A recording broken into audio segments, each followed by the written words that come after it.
6-7 বছৰৰ সম্পৰ্ক এটা হঠাৎ কেনেকৈ নোহোৱা হৈ যায়, হঠাৎ ল'ৰাজন বা ছোৱালীজনীয়ে কেনেকৈ পাহৰি যাব পাৰে সেই সম্পৰ্কটো।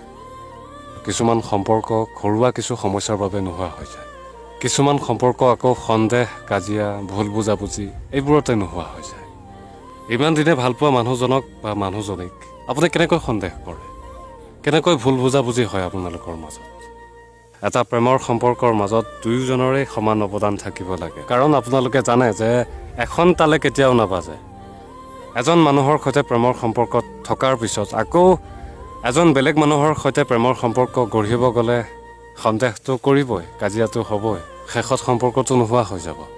আপুনিতো গুচিয়ে গ'ল নতুন সম্পৰ্ক পাই, সেইফালে আগৰ সম্পৰ্কৰ মানুহজন কি হ'ব বাৰু তেওঁৰ? ইমানকৈ ভালপোৱা মানুহজনক বা মানুহজনীক এৰি কেনেকৈ থাকিব বাৰু? গতিকে সকলোবোৰ সিদ্ধান্ত যেতিয়াই তেতিয়াই নভবাকে নিচিন্তাকে লৈ নল'ব। মানুহ এজনৰ জীৱন কেতিয়াও ধ্বংস নকৰিব। আৰু কিছুমান সম্পৰ্ক এনেকুৱাও আছে যে ল'ৰা এজন বা ছোৱালী এজনীক ভাল পাই আছে, সেই ল'ৰাজন বা ছোৱালীজনীৰ হাতত টকা পইচাৰ ইমান নাই, ভাল ধনী ঘৰৰ ল'ৰা বা ছোৱালী এজনীক পাই গ'ল, পাই যোৱাৰ লগে লগে সেইটো সম্পৰ্কলৈ গুচি গ'ল। এইফালে এই সম্পৰ্কত থকা ল'ৰাটোৰ বা ছোৱালীজনীৰ কি হ'ব এবাৰো কোনেও নাভাবে। গতিকে প্ৰেম ভালপোৱাক লৈ কেতিয়াও খেলা নকৰিব।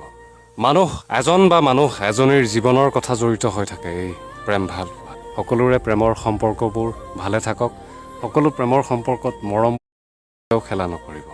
মানুহ এজন বা মানুহ এজনীৰ জীৱনৰ কথা জড়িত হৈ থাকে এই প্ৰেম ভালপোৱা। সকলোৰে প্ৰেমৰ সম্পৰ্কবোৰ ভালে থাকক, সকলো প্ৰেমৰ সম্পৰ্কত মৰমবোৰ আৰু বেছিকৈ বাঢ়ক, তাৰে কামনাৰে। ধন্যবাদ।